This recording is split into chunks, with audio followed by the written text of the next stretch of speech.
Friends నమస్తే. యద్దనపూడి సులోచనారాణి గారి జీవన తరంగాలు నెక్స్ట్ పార్ట్ చూద్దాము. విజయ్ స్టేషన్ నుంచి సరాసరి వేణుగోపాలరావు గారింటికి వచ్చాడు. క్రింది భాగంలో లైట్లు లేవు, తలుపులు మూసి ఉన్నాయి. పైన రాధ గదిలో ఇంకా లైట్ వెలుగుతూనే ఉంది. విజయ్ చేతుకున్న వాచి చూసుకున్నాడు. టైం ఎంత ఎక్కువ కాలేదు. గేటు తెరిచి లోపలికొచ్చాడు. పరిసరాలన్నీ నిశ్శబ్దంగా, ఆ నిశ్శబ్దంలో ఒక రకమైన దిగులు వ్యక్తం చేస్తున్నట్లుగా ఉన్నాయి. ఒకప్పుడు ఈ ఇల్లు లావణ్య స్నేహితులతో, అల్లరి కేకలతో, నవ్వులతో రాత్రి 12 గంటల వరకు ప్రతిధ్వనిస్తూ ఉండేది. ఇప్పుడెక్కడ శబ్దమన్న మాటే లేదు. విజయ్ లోపలికొచ్చి తలుపు తట్టాడు. కొద్దిసేపైన తర్వాత ముందు హాల్లో లైట్ వెలిగింది. తలుపులు తెరుచుకున్నాయి. అతని ఊహే నిజమైంది. గుమ్మంలో ఎదురుగా రోజా నిలబడింది. విజయ్ని చూడగానే రోజా అప్రతిభుతురాలైనట్లు నిలబడిపోయింది. 2 గంటల నుంచి ఏ వ్యక్తిని గురించి ఆలోచిస్తోందో, ఎవరి మూలంగా తన జీవితం అంతులేని శూన్యంగా మారిపోతోందని బాధపడుతోందో, ఎవరిని కర్కోటకుడుగా మనసులేని పాషాణంగా భావించి అసహించుకుంటోందో అతనే ఇప్పుడు కళ్ళెదుట నిలబడ్డాడు. తలుపు తట్టిన వ్యక్తి తప్పకుండా అనంతయ్య ఉంటాడని, అతని దగ్గర తనలో గూడు కట్టుకున్న ఈ దుఃఖభారం అంతా దింపేయాలని ఆతృతతో మెట్లు దిగి వచ్చి తలుపు తీసింది రోజా. కానీ గుమ్మంలో ఎదురుగా నిలబడింది అనంత్ కాదు, విజయ్. విజయ్ని చూడగానే రోజా మనసులో ఒకసారి 2 భావాలు ఉవ్వెత్తి కెరటాల్లో లేచినాయి. అందులో ఒకటి చేయి చాచి అతని చెంప మీద కసి అంతా తీరేలా బలంగా కొట్టడం. రెండోది అతన్ని చూడడమే అసహ్యంగా భావించి తల తిప్పుకుని గిరుక్కున వెనక్కి తిరిగి వెళ్ళిపోవడం. కానీ ఎందుకో రోజా ఈ 2 చేయలేకపోయింది. ఆయన పడుకున్నారా? లోపలికి వచ్చే ఉద్దేశం లేనట్టు బయట నిలబడి అడిగాడు విజయ్. రోజా అవునన్నట్టు తల ఊపింది. రాధా నిద్రపోయింది, బొంగురుపోయిన కంఠంతో చెప్పింది. విజయ్ ఒక్క క్షణం తటపటాయించాడు. ఆ తరువాత దృఢమైన స్వరంతో అడిగాడు, నీతో ఒక విషయం మాట్లాడాలి, పనుంది, ఇలా బయటకు వస్తావా? రోజా చివున తలెత్తి చూసింది. అలసటతో గాంభీర్యం ఆచ్ఛాదనగా ఉన్న ఆ ముఖంలో ఎలాంటి భావం కనిపించలేదు. ఊహు రానన్నట్టు తల అడ్డంగా తిప్పింది. ఒక్క 5 నిమిషాలు చాలు. అతని గొంతులో లీలగా వినిపిస్తున్న ప్రాధేయత రోజా చెవికి ఎక్కలేదు. ఊహు నేను రాను, నాకు నిద్ర వస్తోంది, నిర్లక్ష్యంగా అన్న రోజా ఒక్క అడుగు వెనక్కేసి లోపలికి తిరిగి వెళ్ళిపోబోయింది. విజయ్ సరిగ్గా అదే సమయంలో ఒక్క అడుగు ముందుకేశాడు. చటుక్కున రోజా చేపట్టుకుని ఆపాడు.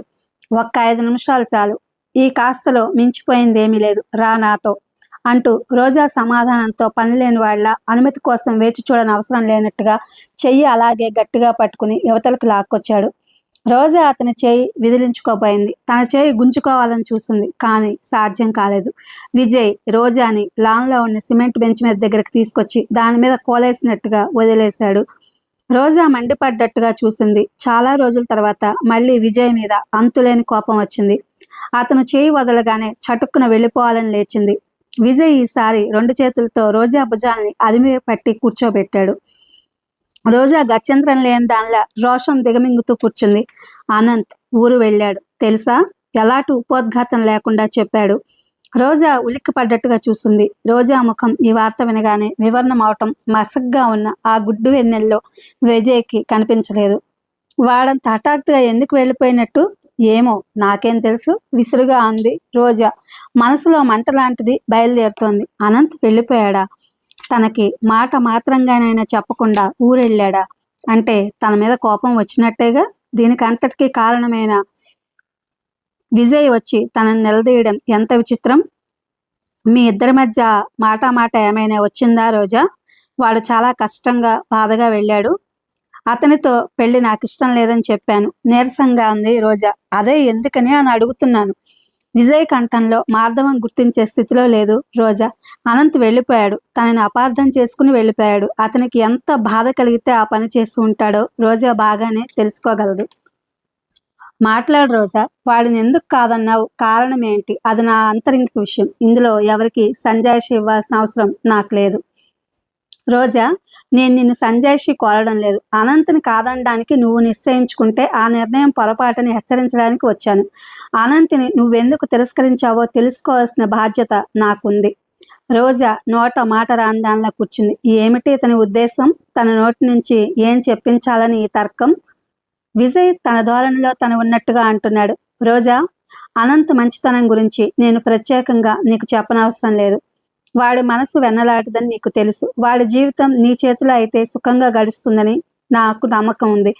నిన్న మొన్నటి వరకు మీరిద్దరూ ప్రాణ స్నేహితులు. ఒకరి కోసం ఒకరు ఏదైనా చేయగలిగిన అపురూపమైన స్నేహ బంధం మీ మధ్య ఉంది. ఈ కాస్తలో హఠాత్తుగా ఈ అభిప్రాయ భేదం ఎందుకు వచ్చింది? నువ్వు వాడిని కాదని ఎందుకు అంటున్నావు? రోజా లేచి నిలబడింది. వ్యంగ్యంగా హేళనగా అడిగింది. అయినాయా మీ సలహాలు, హెచ్చరికలు? ఇక నేను వెళ్ళొచ్చా?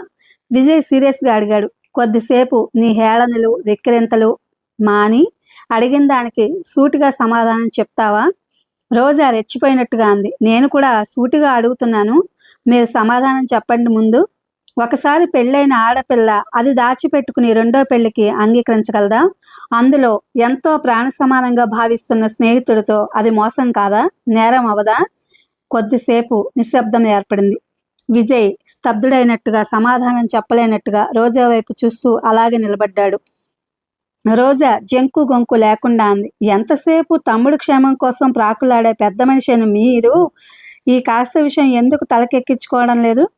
రోజా, ఆ పెళ్లి నీ ఇష్టం మీద జరిగింది కాదు. అందులో నీ దోషం ఏం లేదు. నీ మీద జరిగిన అత్యాచారానికి నువ్వెలా బాధ్యురాలు అవుతావు?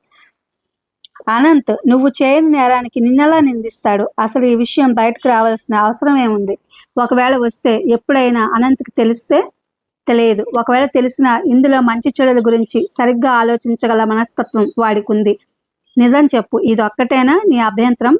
గతంలో జరిగిన ఈ రాక్షసు కృత్యం అతనికి తెలుస్తుందేమోననేగా నీ భయం? రోజా సమాధానం చెప్పలేదు. తను గురి చూసి విసిరాలనుకున్న బాణం పనిచేయలేదు. అది విజయ్ని తను చూసిన లక్ష్యం దగ్గర కాలేదు. ఆశాభంగం కలగ్గా ముఖం తిప్పేసుకుంది. విజయ్ నచ్చ చెప్తున్నట్లుగా అన్నాడు. అదే నీ భయం అయితే నువ్వు నిశ్చింతగా ఉండొచ్చు. అది నేను హామీ ఇవ్వగలను. అతనికి ఇందులో దోషం ఏది లేదని, ఇదంతా నా పొరపాటని నచ్చ చెప్పగలను. వాడు తప్పకుండా అర్థం చేసుకుంటాడు. అయితే ఆ సంఘటన కేవలం మీ పొరపాటనని మీరు ఒప్పుకుంటున్నారా? విజయ్ రోజా వైపు క్షణంసేపు రెప్పవాల్చకుండా చూశాడు.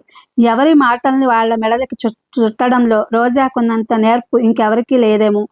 అయినా సరే ఈ రోజున తన మాటల్లో లౌక్యం, మర్మం అన్నిటినీ వదిలేసి నిజాన్ని నిస్సంకోచంగా ఈ అమ్మాయి ముందు పెట్టేయాలనిపిస్తోంది. తను చేసిన నేరానికి అనంత్కి శిక్ష పడకూడదనిపిస్తోంది అతనికి.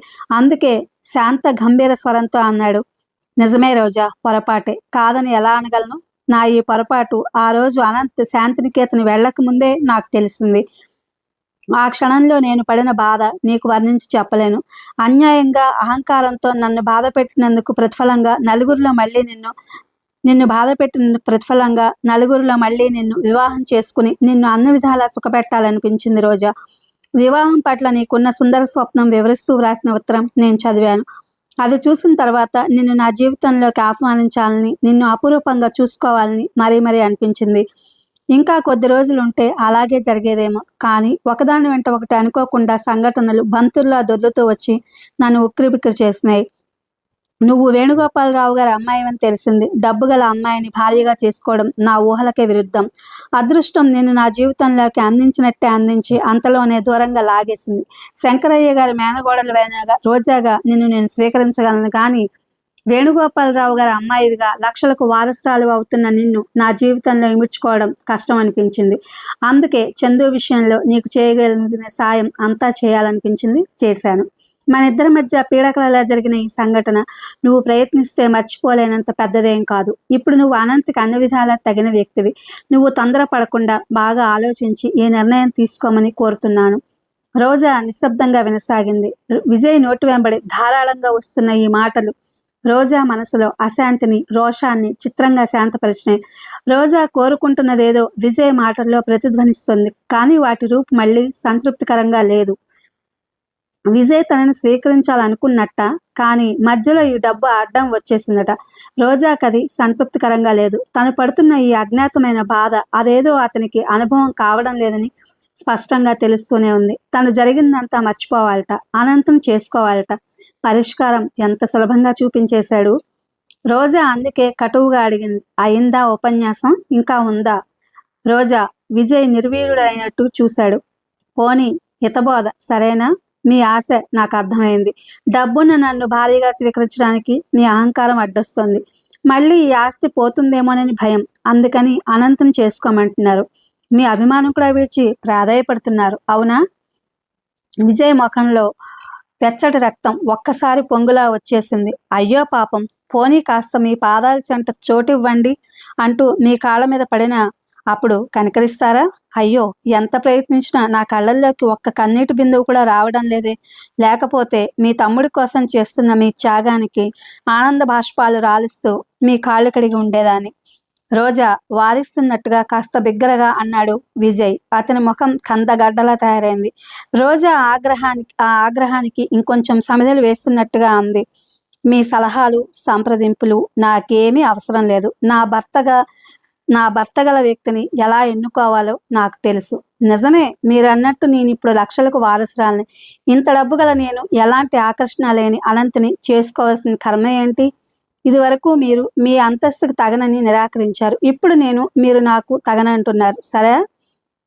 విజయ్ బలిష్టమైన చెయ్యి బుసలు కొడుతున్న సర్పంలా రోజాని పట్టుకోవడానికి ముందుకొచ్చింది. అది గమనించిన రోజా మెరుపుల అవతలికి వెళ్ళి దూరంగా నిలబడింది. మీ అన్నదమ్ములిద్దరికీ ఒక పెద్ద నమస్కారం.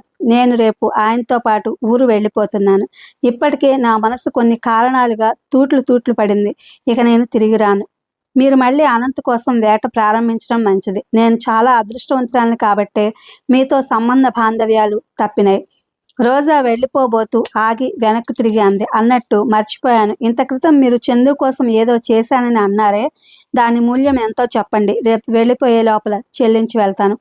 మీతో ఎలాంటి లావాదేవీలు ఉంచుకోవడం నాకు ఇష్టం లేదు. మీరు చతురులు, దాన్ని ఎలాగైనా తిప్పగలరు. గబగబా అనేసిన రోజా పరుగులాటి నడకతో వరండా వైపు వెళ్ళిపోయింది. విజయ్ నిశ్చేష్టుడైనట్టు నిలబడిపోయాడు. అతనిలో నవనాడులు కృంగిపోయినట్టుగా ఉంది. ఇంట్లోకి వచ్చేసి తలుపులు మూసేసిన రోజాకి చెప్పలేనంత దుఃఖం ఒక్కసారిగా వెల్లువలా పొంగి వచ్చింది. తన మాటలు అతన్ని గాయపరిచినందుకు సంతృప్తిగా అనిపించినా పూర్తిగా సంతోషం కలగలేదు. అతని మీద కసి తీర్చుకున్న మాట నిజమే, కానీ అది శాంతిగా అనిపించడం లేదు. చేజెక్కిన ఒక్కగానొక్క అవకాశం జారవిడుచుకున్నట్టుగా ఉంది. నెమ్మదిగా మంచి మాటలతో విజయ్ విషయం ఇది అని వివరిస్తే అంగీకరించేవాడేమో, తనను స్వీకరించేవాడేమో. నిశ్చేష్టుడైనట్టు నిలబడిపోయిన విజయ్ కొద్దిసేపు అయిన తర్వాత వచ్చి సిమెంట్ బెంచ్ మీద కూర్చున్నాడు. అతని చేతులు కంపించసాగాయి. జేబులు తడుముకుని సిగరెట్ తీసుకుని వెలిగించుకున్నాడు. అతనిలో కోపోద్రేకాల్ని రోజా రెచ్చగొట్టినంతగా ఇంకెవరికి సాధ్యం కాదేమో.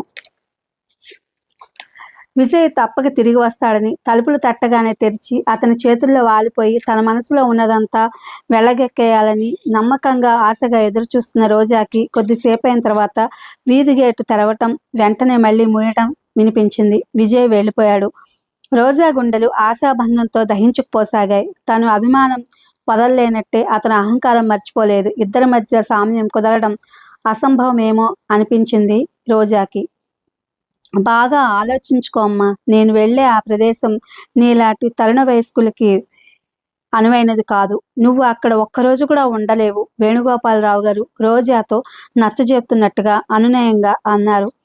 ఆయన ఆ రోజు సాయంత్రం వెళ్ళిపోతున్నారు. అన్ని విషయాల్లో అన్ని ఏర్పాట్లు పూర్తి చేశారు. ఒక్కరోజు ఆ విషయంలోనే ఆయనకు చాలా అసంతృప్తిగా ఉంది. రోజా ప్రస్తుతం వివాహం పట్ల ఇచ్చలేనట్టుగా స్పష్టంగా తెలిసింది. రాధని, ఆస్తిని, లావణ్యని అన్నింటినీ రోజా చేతికి అప్పగించారు ఆయన. పైన విజయ్ అజమాయిషీ చేస్తుంటాడు. నిన్నటి వరకు బాగానే ఉన్న రోజా రాత్రి హఠాత్తుగా ఏమైందో ఏమో ఉదయం లేవగానే తను కూడా ఆయనతో ప్రయాణం అవుతున్నానని చెప్పింది. ఆయన కారణం అడిగారు. రోజా సూటిగా సమాధానం చెప్పలేదు. మీరు వెళ్ళిపోతే నేను ఇక్కడ ఒంటరిదాన్ని అయిపోతాను అంటూ మొదలుపెట్టింది. ఒంటరిదానివి ఎలా అవుతావమ్మా? విజయ్ లేడు, అనంత్ లేడు. ఈరోజు కాకపోతే రేపైనా లావణ్య ఇంటికి తిరిగి రాదా? రాధ బాధ్యత నీకు ఉండనే ఉందయ్యే. రోజా ఆయనతో తర్కించలేదు, కానీ ప్రయాణం మాత్రం విరమించలేదు. ఉదయం కాఫీ తాగుతుండగా విజయ్ ఫోన్ చేశాడు. రాత్రి లావణ్య వారు వెళ్ళిన సంగతి చెప్పాడు. తన ఇంట్లో లేని సమయంలో వచ్చి వెళ్ళిందని, తనకు రాసిన ఉత్తరంతో పాటు తండ్రికి కూడా ఉత్తరం రాసి జతపరిచిందని చెప్పాడు. అపలమ్మ రాగానే ఆ ఉత్తరం ఇచ్చి పంపుతానన్నాడు. ఆయన నిట్టూర్పు విడిచాడు. ఆ ఉత్తరంలో నేను ప్రత్యేకంగా చదవాల్సింది ఏమైనా ఉందా విజయ్ అన్నారు ఆయన. లేదు, మామూలు ఉత్తరమే. చివరిలో మిమ్మల్ని బాధ పెట్టినందుకు క్షమాపణ కోరింది. వేణుగోపాలరావు గారు తర్వాత రోజా తనతో వస్తానంటున్న విషయం చెప్పారు. రోజా ఇక్కడే ఉంది. చూడు విజయ్, నేను ఎంత చెప్పినా వినడం లేదు. కనీసం నువ్వైనా వచ్చి నచ్చజెప్పు రోజాకి అన్నారు. విజయ్ విని ఊరుకున్నాడు. ఆ మాట మీద అతను ఎలాంటి వ్యాఖ్యానము చేయలేదు. వేణుగోపాలరావు గారికి విజయ్ ధోరణి కాస్త ఆశాభంగమే కలిగించింది. విజయ్ తన పని మీద వెళ్తున్నానని, వీలైతే మధ్యాహ్నం వస్తానని ఫోన్ పెట్టేశాడు. రోజా డ్రైవర్ రాగానే తనకి రాధకి కూడా సీట్లు రిజర్వ్ చేయమని పంపించింది. వేణుగోపాలరావు గారు రోజాని దగ్గరికి రమ్మనని పిలిచారు. చూడు తల్లి, ఆఖరిసారిగా చెప్తున్నాను, నేను ఎంతగానో కలలు కన్న చంద్రన్ జీవితం అలా అయిపోయింది. లావణ్య చూస్తే ఇలా ఉంది. రాధ నోరు లేని మొగది. కనీసం నువ్వైనా అందరిలా కళకళలాడుతూ సుఖంగా ఉంటే నాకెంతో సంతృప్తిగా ఉంటుంది. కనీసం నా కోసమైనా ఈ ప్రయాణం మానుకో. నీకు ఇప్పుడప్పుడే వివాహం మీద ఇష్టత లేకపోతే బలవంతం ఏమీ లేదు. నా దృష్టిలో విజయ్కి ప్రాధాన్యత ఉన్నా నీకు ఆ ఉద్దేశం లేకపోతే ఆ ప్రసక్తే వద్దు. 1-2 సంవత్సరాల్లో నెమ్మదిగా నీకు నచ్చిన వ్యక్తితో జీవితం పంచుకో. నేను వెళ్తున్న చోటు మనిషికి ఇంకా వైరాగ్యం తెప్పిస్తుంది. జీవితం మీద లాలస్ని తెంపివేసే వ్యక్తుల మధ్యకు వెళ్తున్నాను నేను. అక్కడికి నీ తండ్రిగా, నీ సుఖం కాంక్షించే వ్యక్తిగా నేను తీసుకువెళ్ళలేను. నా మాట విను, నా తల్లివి కదూ. రోజా కళ్ళల్లో నీళ్లు నిండుకున్నాయి. తను ఇక్కడ ఎవరి నుంచి పారిపోవాలని ప్రయత్నిస్తుందో ఆయనకు తెలిస్తే ఎంత బాగుండును. ఏమంటావు రోజా అని మళ్ళీ అడిగారు ఆయన. రోజా సమాధానం చెప్పబోతుండగా ఈ లోపల ఫోన్ మోగింది. వేణుగోపాలరావు గారు ఫోన్ తీశారు. అవతల వైపు నుంచి ఆయన ఏం విన్నారో కానీ కనుబొమ్మలు ముడిపడ్డాయి. అవును, ఇక్కడే ఉంది. ఒక్క క్షణం అంటూ రిసీవర్ని రోజాకి అందిస్తూ, ఎవరో నిన్ను అడుగుతున్నారమ్మా అన్నాడు. రోజా గుండెలు దడదడలాడినాయి. విజయ్ కాదు కదా. ఫోన్ తీసుకుని హలో అంది. ఒక్క క్షణం తర్వాత రోజా ముఖం పాలిపోయినట్టయింది. ఇప్పుడే వస్తాను, అడ్రస్ ఏమిటి అంది తడబడుతూ. ఇది ఫ్రెండ్స్, ఎద్దనపూడి సులోచనారాణి గారి జీవన తరంగాలు. Thank you for watching.